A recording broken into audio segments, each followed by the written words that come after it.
we are going to cover something truly epic and about digital used for audio. So the question is digital truly digital?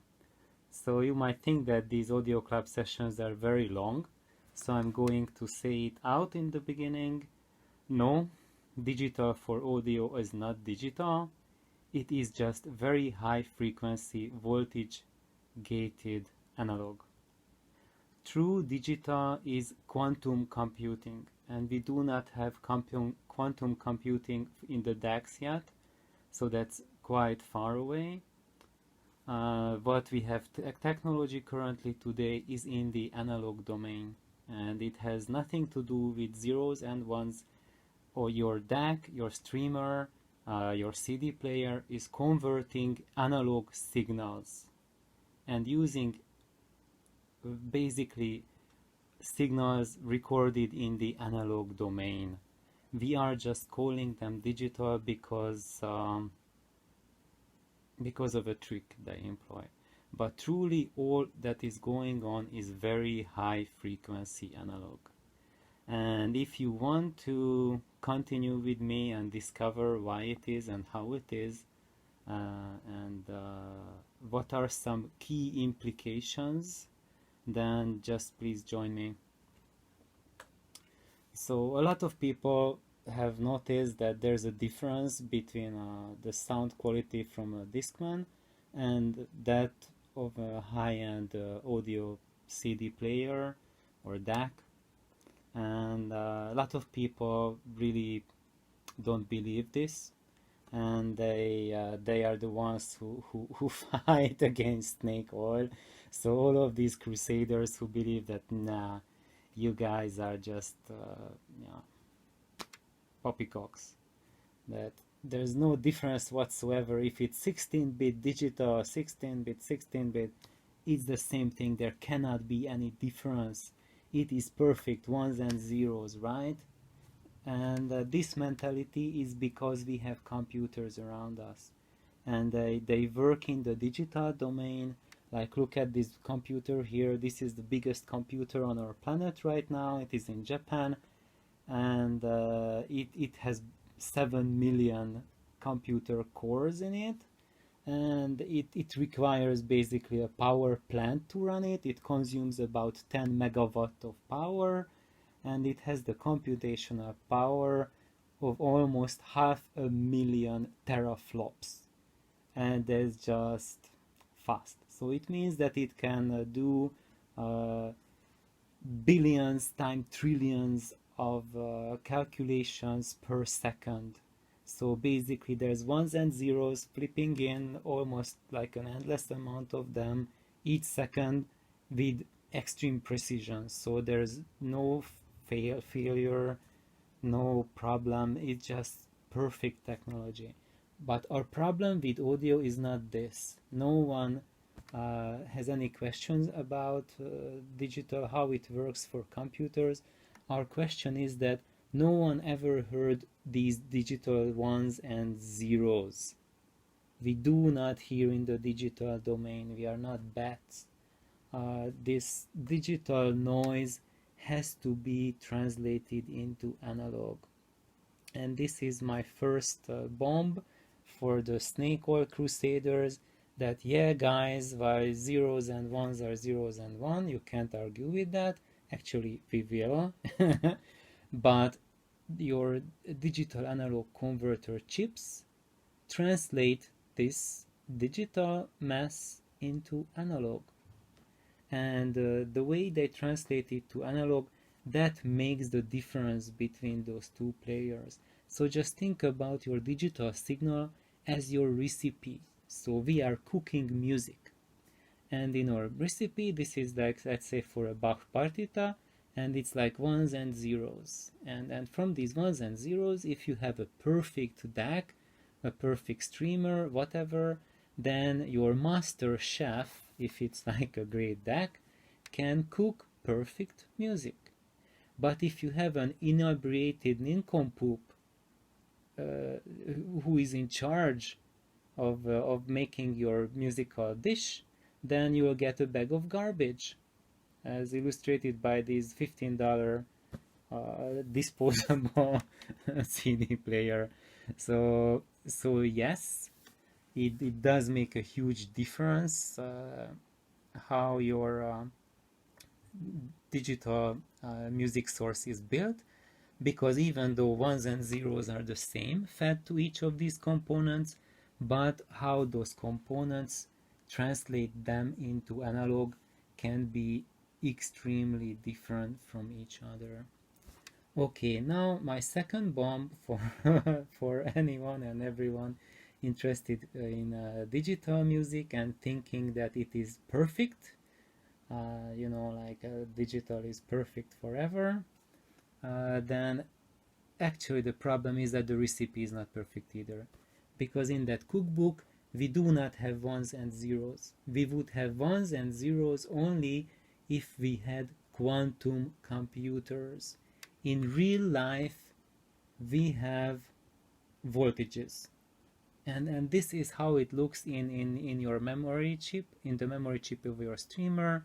You have like 0.2 volt, 0.1 volt, 3.1, 0.0, 4.648, 28, and all sorts of voltages ranging from 0 to 5 volts DC. And your DAC has to interpret this analog mess as ones and zeros. And there's not a single one, not a single zero in your DAC. There are voltages ranging from 0 volt to 5 volt. So this is your source, and this is how the logic gates work within your DACs and in every computer. So there is a 5 volt source, and there is a range for what that logic gate accepts as a 1 signal, and also another range of what that logic gate accepts as a 0 signal. So looking at the previous picture, if there was a 0.2 volt source, it will be interpreted as what we call a 0. If it was like, let's say, a 2.5 volts value, that big signal, then it would be interpreted as a high, which is a 1 value. And depending on what is the input, does it fall between 2 volts and 5 volts, which is a so-called 1, or does it fall between 0 and 0.8, which is a so-called 0, then your logic gate will generate an output somewhere between 0 to 0.5 volts for a low input, and between 2.7 and 5 volts for a high input. So this is how every computer on the planet works, that they take voltage ranges as input and they have voltage ranges as outputs. And I think if you are a computer specialist or you work with DACs, now you probably have a huge moment of just touching your head and saying, oh my god. Because when we have these voltages, then our outputs from the DAC chips for each bit is not a 1 and not a 0, but instead of a 1 we have a blur, which is almost like 100% blur. So you can get anything close to 2.5 volts to 5 volts. So 5 volt is the ideal one, but you can get anything between the ideal one and 0.5. So basically you can get anything from the value of that bit to the value of the bit below that bit. So that's a huge blur in the signal. And which is the greater problem? You would think that this is a huge problem. Yes, it's a big problem, because it makes your bits like washed up. But this is even worse problem, because it means that the 0 leaks. So if there was no signal there, which means 0 bit, then there is still a signal that is going out from the voltage gate that can be really high, up to 10% of the maximum input. And if you think about that, this is really tragic. because when you think that, like taking for example the highest bit, like the first bit of the 16-bit stream or 20-bit stream, if this leak is 10% of that, then basically the last 10 bits or the last 6 bits of the signal are completely meaningless. And this is noise, which is embedded in the digital translation mechanism. And this noise completely destroys the lower bits. And this is not that noise that the CD manufacturers or DAC manufacturers tell you what is the signal to noise ratio. The signal to noise ratio they quote is the signal to noise between your signal and the power supply noise. This is in addition to that. This is something that I have never ever heard any manufacturer talk about. And I think the main reason for that is that this totally destroys the perfect digital image. And as you recall, if you can recall that when CD players came out, the digital format came out, it was advertised as with the image of perfection, that there is no noise, there is no variation, and this pretty much destroys that that perfect image that they wanted, that they used to sell digital. Because if you can recall, the first digital players, the sound quality from them was utter garbage compared to the analog of the day. So the only thing that could sell digital was using numbers to prove that it's better than analog, and they used the frequency range, the dynamic range numbers. But when you look at that there is so much blur effect and so much leakage, it really totally destroys the dynamic range, and it also destroys the resolution of the format. And incidentally, this is what we can hear when you compare good digital versus good vinyl. That vinyl has much better or noticeably better dynamic range and noticeably better low-level resolution. This is really obvious when you compare it against early CD players, early digital. Now digital has gone a long way, and I believe that they have improved this a lot. But there is no talk about that. So I think this is something that the companies are keeping as a secret, because they don't want anyone to know about it, because if they know, then this will be also used in the measurement war. So if there's any attention given to how well the logic gates work in that DAC chip, then every magazine, every reviewer, every reader will want to know how well how well the logic gates operate in their DACs.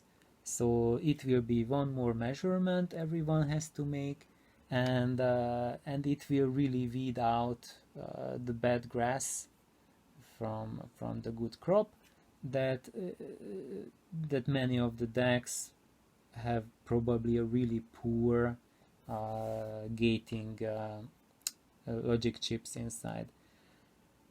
And I believe this is one of the core reasons why certain DACs can sound really good despite the fact that they are not as fancy. So for example, today there are like 16-bit DACs or 18-bit DACs, which are really simple and lower resolution than 20-bit or 24-bit DACs. But I think, and they sound much better than the 20-bit versions. And I think the key issue with digital is not the actual bit count, but it's this. So if the output is really narrow, really close to the specified 5 volts, so there's no big leak, then you have a really clean output signal.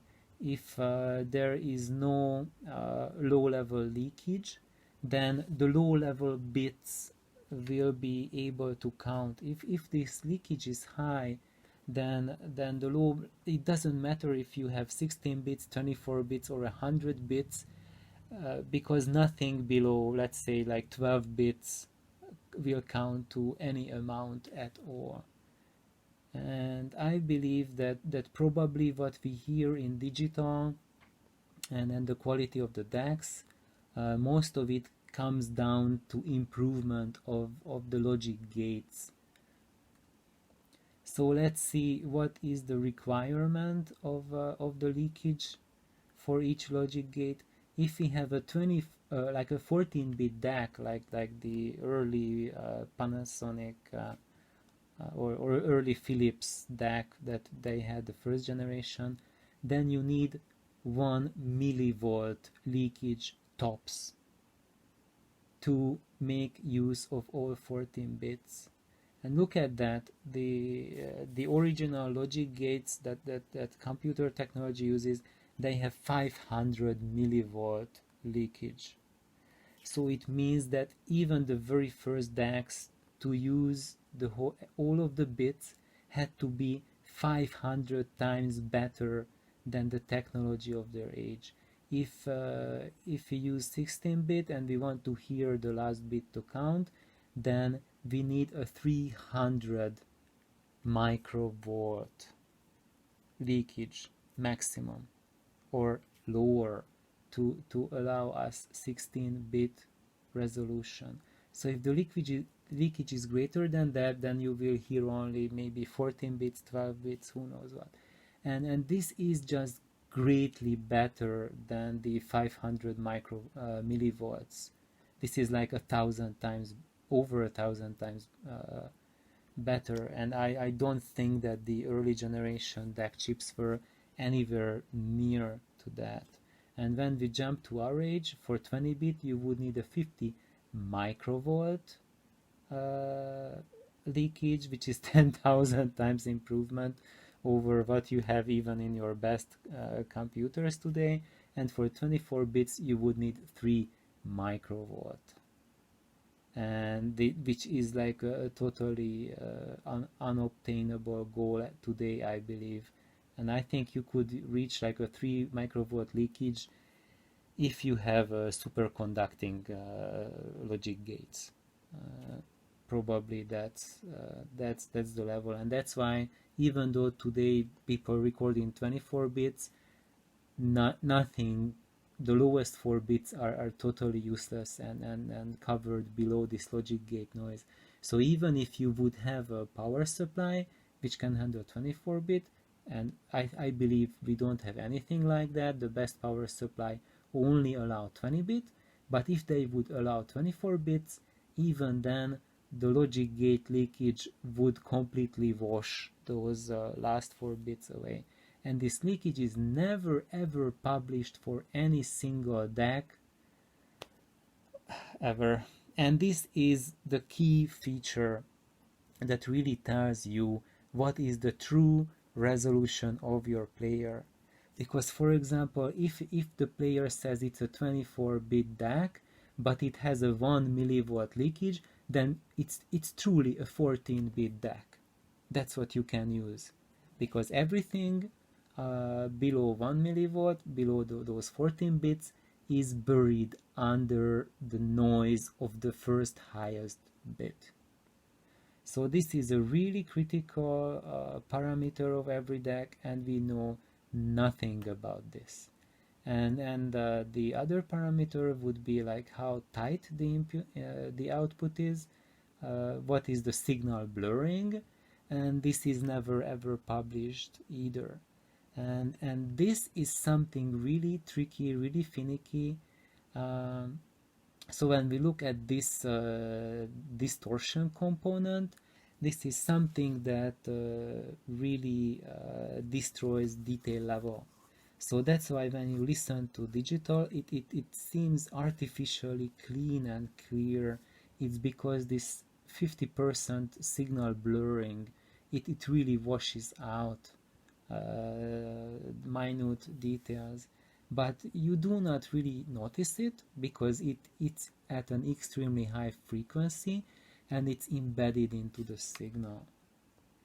So, so these two key parameters, the logic gate blur and leakage, are totally missing from every digital equipment, and it should be something which great attention has to be paid to, because this is the key root of all issues with digital.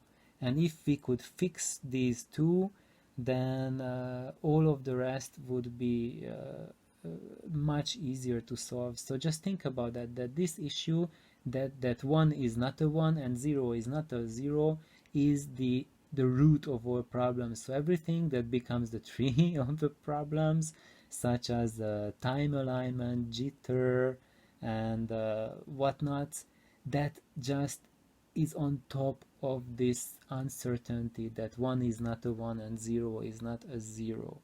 And if we can fix this issue, then we can create the perfect DAC.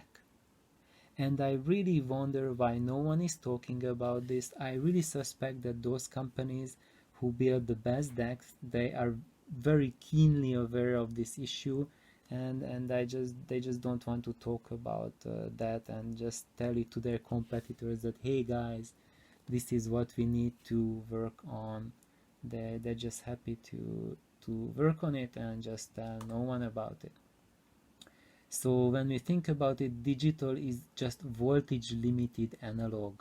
So we have a 5-volt signal, and depending on the amplitude of the signal, it triggers a high amplitude or a low amplitude signal. There is nothing, no ones and zeros in the process. It's just a high level or low level. So tiny wave or a big wave, generating a tiny wave or another big wave. And there's nothing set about it. So let's just look at an example just to make it easier. Let's take an imaginary 5-bit ladder DAC, and let's convert the 01101 signal to analog. So the maximum possible output would be 5 volts, and with this ladder the ideal voltage would be 2.1 volts DC. But because of this nature of the logic gates inside our DAC chips, we can have anything between 1.13 volts to 2.24 volts. So that's basically almost 100% difference between lowest to highest, between 1 and 2 volts basically.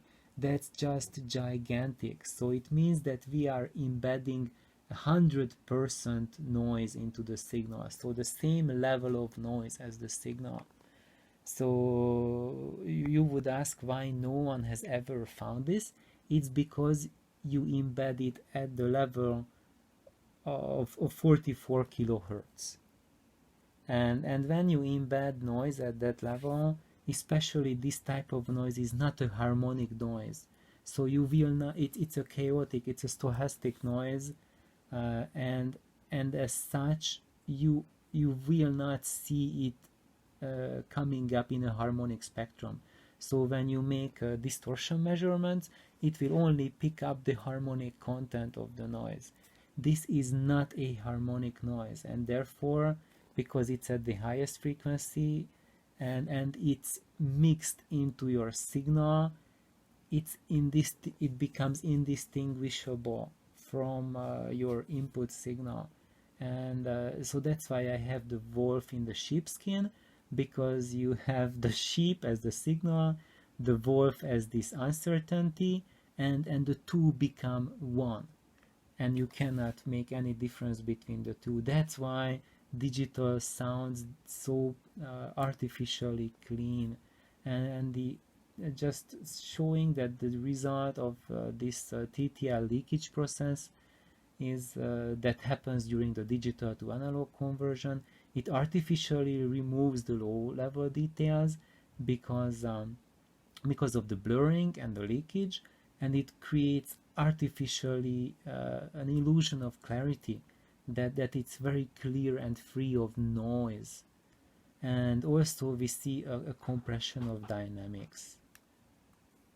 And when you compare digital to analog, then with analog you can clearly identify the wolf among the sheep, because you can hear the noise. The noise is separate in analog from the signal.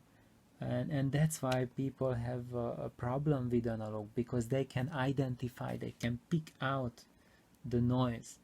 But in digital, the noise becomes embedded into the signal, so you cannot find it, so people cannot nitpick about it. You can identify it because it changes the sonic signature of your CDs, of your stream material. So that's why everything that's on digital has that digital taste. So when you put on CDs, you can identify that, yes, I'm listening to CD. Basically every CD sounds the same, or your streamer, anything that comes from it, you can right away tell that it's coming from your streamer, and it has the same sonic signature as if it was just one single company who produces all of the songs that come out of your DAC. And another significant issue that we need to bring up with digital is the noise floor. That because digital has this artificial lack of noise floor, we register it as not real. It's because our brain does not work like an electrical, like a silicon-based computer. Our brain is an organic computer, and it works in a completely different manner than your oscilloscope does. It doesn't analyze the signal like your computer analyzes it. So whenever we do measurements and tests, those tests are really significant in the computer world. They are really important on paper, but they bear absolutely almost no relationship to how you hear the sound. Like comparing the two is, for example, like if you have Olympic swimmers and you want to measure their swimming performance, but you cannot test it just by timing their swimming. You have to find other ways. So for example, when you measure distortion parameters with your scope, and publish frequency measurements, dynamics, and etc., it's like making those swimmers do push-ups, and the ones who can do more push-ups, you say he is probably the better swimmer. But in real life, the person who does maybe like 5 times, who does the most push-ups, maybe 500 push-ups, maybe he cannot even swim. So when you chuck them in the water, maybe that guy who does the most, maybe even the top 10 of them, they will just drown right away. And that's what happens with digital too. So sometimes you have like perfect measuring DACs and streamers, and they sound like crap. And then you can have like some which are like 16-bit DACs, outdated, everyone's laughing at them, Redbook CD, nah, but it can really top a 24-bit DAC. So and that's why, because what we measure is not how our brain works. And how our brain works, part of it is that we need noise floor, because without noise it's artificial. It's because everything in our world makes a noise. There is wind rushing, there's the sound of your breathing, everything, and your brain requires these background noises to do the calculations, to gauge the distance of other noises from you, and to also gauge their volume level. So that's why if you listen to CDs, especially with materials recorded in studios, you cannot accurately gauge the volume at which your system is playing, because there's nothing for your ears to catch up on it. And when we compare it to analog, In the analog, the biggest complaint has been and is noise. But the problem with noise is that actually the noise level of analog is very much compatible with the brain and is not bothersome at all. But what makes it bothersome is your stereo equipment. And I'm just showing like an 80s equipment here, like a transistor integrated amp, and a cheaper, simpler turntable, and some speakers which have some harsh tweeters, and here there's the progression. This is how much noise you have on your vinyl, which is extremely low. And as you add, as the signal goes through your components, more and more noise is added to it. So for example, your stylus is not good, so you have a poorer cartridge and it's just skipping in the groove. It can barely read any signal, and it just comes up as a bigger noise floor. And when it travels to your equipment, your transistors inside add some nasty distortions, or if you have some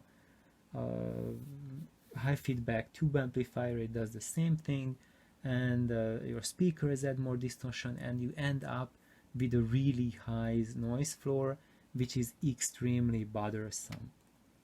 However, this noise is totally relative, and I show you my example of what happened in my system and in my experience. That the first step, when I upgraded my phono stage to the Hagerman violin, and I upgraded it from the Hagerman cornet, and the cornet is already an excellent phono stage, and the version that I had is the one that I built, so it was a really tweaked and soup up phono stage, and really, when we A/B tested it against other phono stages, even ones costing in the $2,000-3,000 price range, it just totally destroyed everything.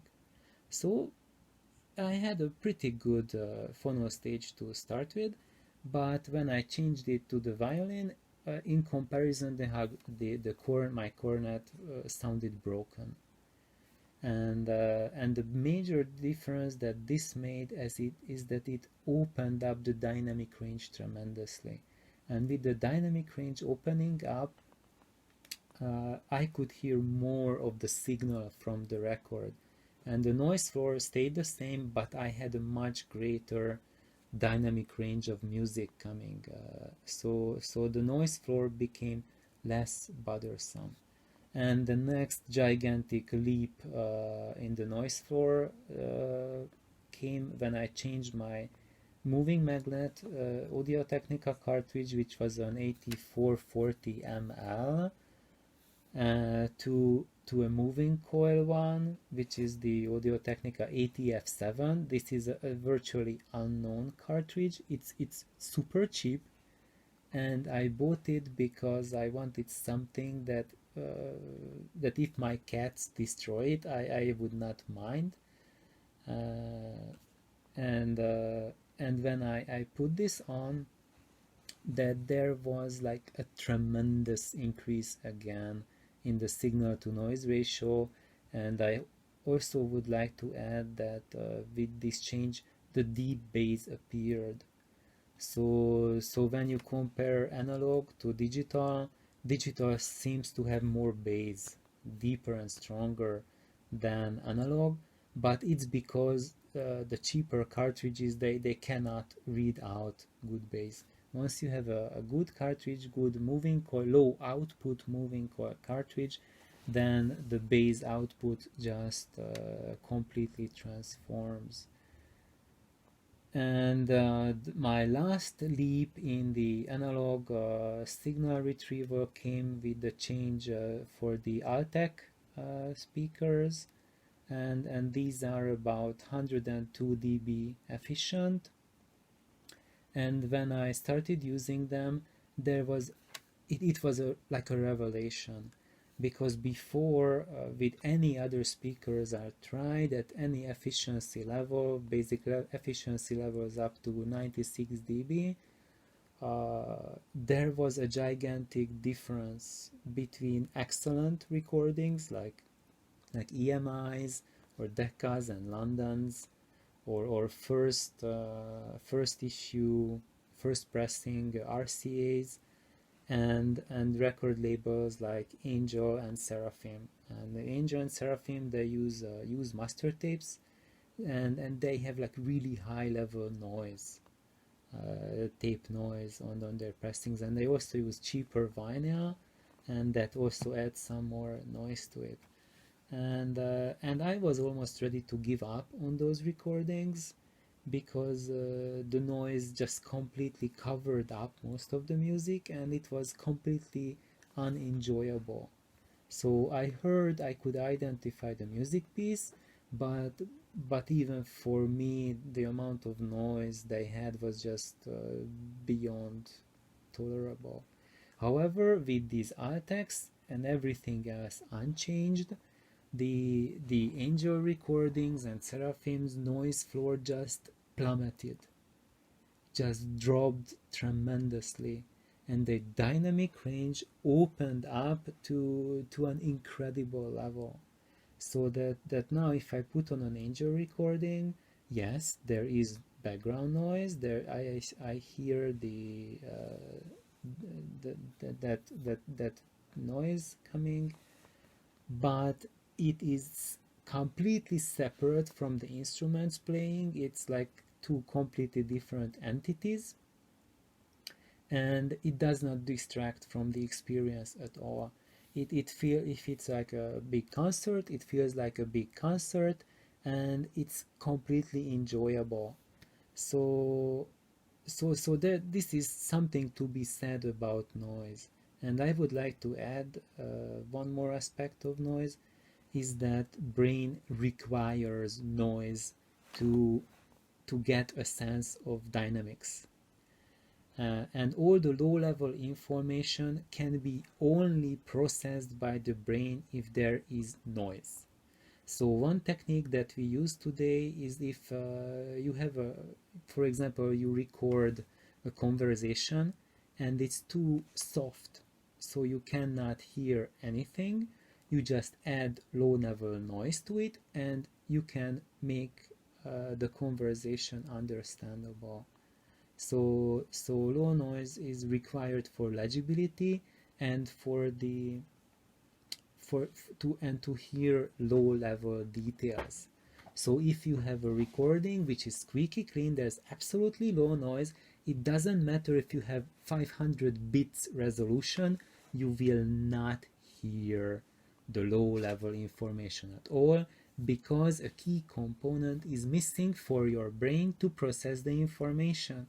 So that's why if you are an engineer and you are creating a product, first you have to consult someone who knows about the physiology of the hearing, and don't just go blindly after the engineering point because it looks really good on paper. When you roll out your product, no one cares what's on paper, because all this counts is whether you can hear the details or you cannot.